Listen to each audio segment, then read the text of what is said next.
Guys, magandang gabi. Bali ito na yung topping natin guys. Ayan.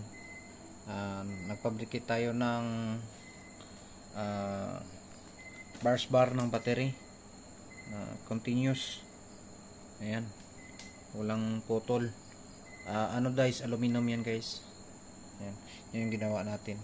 Bali yung design pala ng topping natin guys, kasi si battery natin is nasa meron siyang 50 ampere per hour na capacity bawat isang cell. So ginawa natin guys, nagparallel tayo ng 4 para tumaas yung kanyang amperahe. So pero ang voltahe niya same pa rin, 3.2 volts pa rin.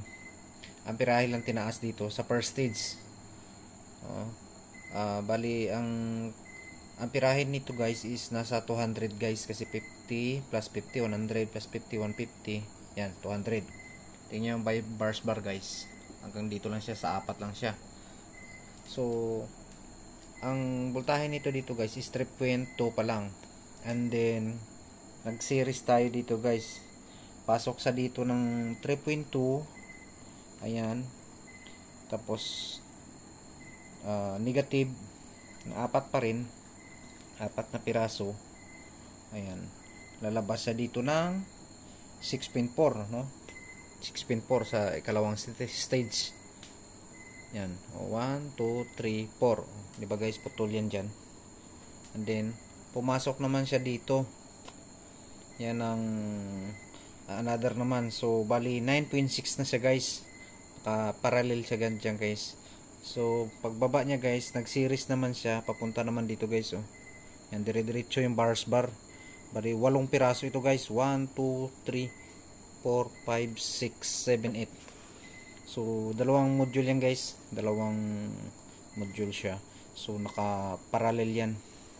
So yun, pero bali 4 lang siya na set. Tapos dito naka series dito pala, I mean naka series dito naman, naka parallel siya. So bali ano lang siya guys, apat na module. Ito, first module is 3.2 volts, second 6.4, third 9.6, and last 12.8. ayan, ito guys. Ayan, so bali 200 amps ito guys.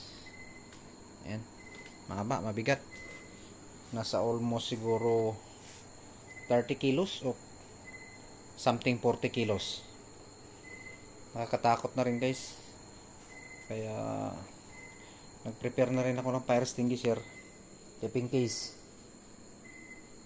meron tayong pamatay sunog, meron tayong precautionary measure. Yan, nakita mo yung tapping dito guys. Yan, dito klarong klaro. Yan, so bali 4 siya na parallel.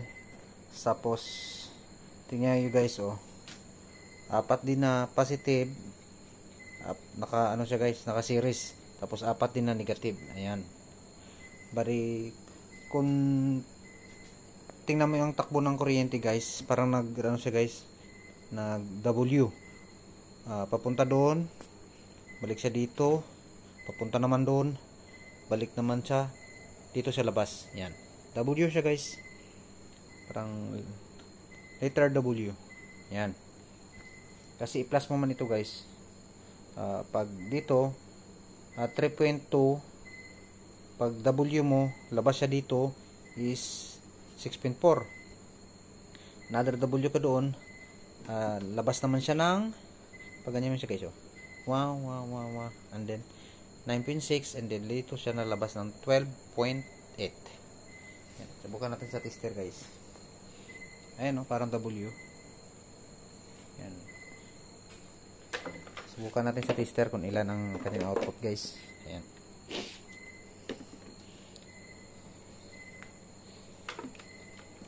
ito, hirap kung ikaw pang cameraman, ikaw pa ang nagsusukat. Tungtong lang natin. Paano ba yan? Ayun, tapos na yung test probe na isa. Ayan, andyan sa negative ang isa. Sobrang haba kasi, hindi na magkasya sa camera. Dito sa isa, ang dulo output ng isa. So mayroong 13.26 kasi full charge siya guys eh. So ang per cell kanina sinukat ko is 3.317 yung ganun. So tatakbo talaga sa ito ng 13 to 14 kasi ganun talaga ang full charge ni lithium, 13.8 to 14 depende sa parameter na ilagay mo sa kanyang sa kanyang BMS, sa battery management system. Yan, itong computer module na ito guys oh. Ayan. Yan pa ini-install natin para yan ang safety device niya rin guys. Kailangan natin yan. Yan ang magbibilang at magsusukat ng voltahe ng battery.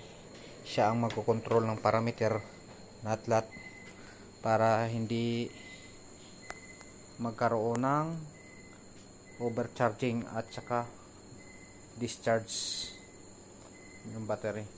Ayan, dami na sila guys, sobrang bigat na. Update next. Thank you.